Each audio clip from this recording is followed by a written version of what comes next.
Have you ever loved someone so much with everything in your heart and your soul and your being, and you have them on a rope and you're just trying to pull them in, you're just trying to change their life, you're just trying to do everything in your power to save this person from self-destruction? And once it has been out of your grip, right?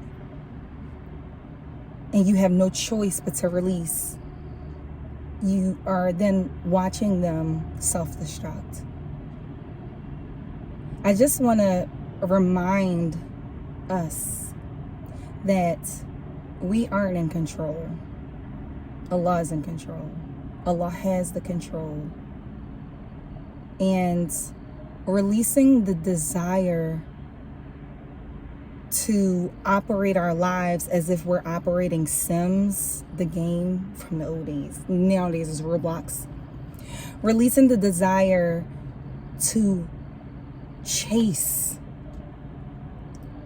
Chasing is exhausting. You're depleting yourself. It's out of your control. Allah's in control. He has a plan, has had a plan before you were here. Everything that you're trying to stop is a part of the plan. Everything that's surrounding it is a part of the plan. Release the need to control and chase. It's not a sprint, but a marathon. I feel like those are just all the things we already know, but that's a reality, is that we have limited ability. And where we go wrong as mothers, as family members, as community members, as in our workplace, as a wife, as a whatever your title is, long story short, whatever your title is that stress is one of the leading causes that researchers are finding that causes all of these diseases that we're facing in our society. Stress. And it's not because we're just accepting life, because it wouldn't be stress. It is our desire to control things that are out of our control. And I know that's actually very easier said than done. And excuse my voice, you guys. That's actually very much so easier said than done. This is a practice of my own, right? Releasing the desire to control and actually staying in the state of being. Like, imagine just really just having the understanding that I am putting my trust in the one that has control over all of this. I don't care what the ops say. I don't care what the haters say. Whatever you want to call the opponents, the ones on the opposite end that are rooting for your demise. Okay? Whatever you want to call that force.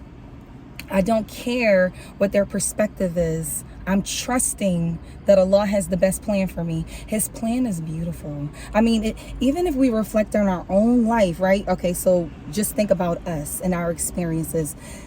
Forget fear, worry, doubt, shame, anxiety, all of that stuff that we've made up, gave it a name, put a weight on it, held it in our heart, put it on our back, put it on our chest and our brain. Forget all of those emotions that we've grabbed and put on our backs. Forget all that. What about the fact that you have literally overcome every time you was in a rut? Every time something in your life happened that was difficult, you overcame it. You went through the mud. You were stressed. You were sad. You were depressed. You was in a dark place even at one time. Very sad. You felt like it was over and you still came out. How do I know? Because you're right here. You're watching this video. You know what I mean? Like we're here. That's how I know. I know because today is a new day. So every single time something has happened, Allah has brought us through it, why do we think that tomorrow, this is what worry, doubt, shame, fear, anxiety, all of those emotions are. We are the creators of our life. All of those emotions are creations from us. We are creating the future. Today, we're creating tomorrow. We're planning and making our intentions for tomorrow. So when we intend to be scared about something 3 weeks from now that we haven't even met the husband, inshallah. We haven't even met the husband, but we're scared that we'll never meet him. Hold on. You haven't even met your husband, but men ain't ish. You haven't even met him. You haven't even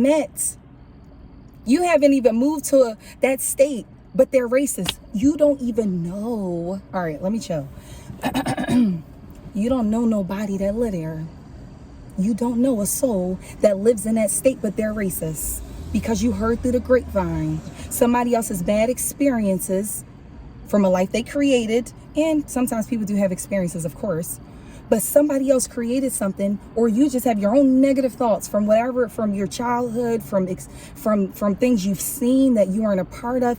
We're creating a life for tomorrow. So why not put on a nice, beautiful, fluffy dress, go in a park, grab a friend and twirl around and act like you're 6 years old and get those fears out of your brain?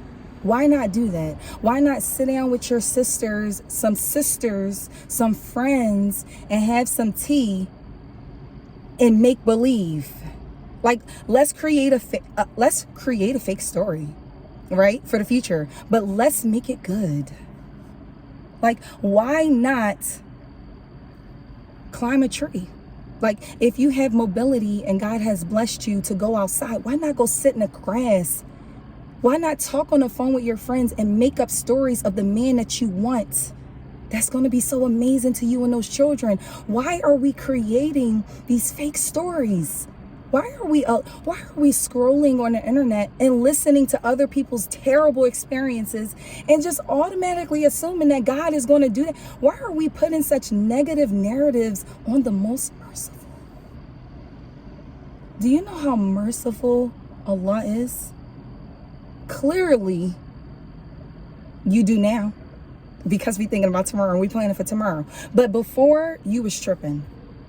Because you're not going to put those terrible characteristics on Ya Hayyu Ya Qayyum. You're not going to do that. Not the most merciful. You will not.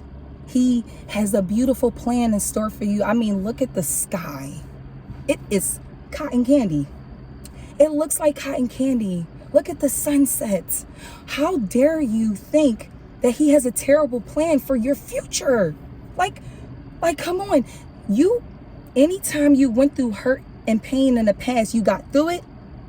You grew through it. You cried those tears that needed to be released from your body because of stress, and it's sodium inside those tears, and that needs to come out your body, and it clears up your skin. Come on, you gotta cry. If you don't cry, it's not right. That's like not urinating. How don't you go to the bathroom? You do. You go to the bathroom. If someone isn't able to use the bathroom, then they have to have a surgery to allow them to use the bathroom. You have to release. So if you were in a situation and you had to go through that hurt, that your chest was in pain, you were pulled through it and you learned something amazing from it. And now we know that by the will of God, by the will of Allah, inshallah, we're going to wake up tomorrow. Why not make intentions to make the rest of our life the best of our life? Why not do that? We got over 60,000 new thoughts tomorrow. You still have some thoughts today. We're going to plan from right now, okay? Right now, we're making intentions before we go to bed, to go to bed purifying and releasing. I release my past. Tomorrow is November 1st, 2024. Oh, jumping ahead of myself. November 1st, 2024, inshallah. God willing, we will wake up tomorrow. You still have a couple thousand thoughts left for today. Let's plan. Let's program. Let's think positive. I got through that. Yeah. Alhamdulillah. Praise be to the Most High. I got through that. I'm moving forward for with my future tomorrow. You know what? This is what I'm going to do. I'm going to load my journal up before I go to bed.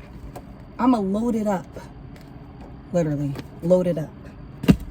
I'm going to load my journal up because maybe I do need to release so that I understand that I can let go and open up space for more to come in.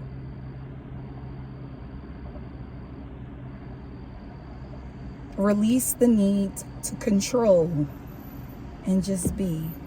You are a beautiful being that the Most High has made you. So live in that reality. I hope you guys have an amazing evening. I need to get home before it gets dark outside. Peace and blessings.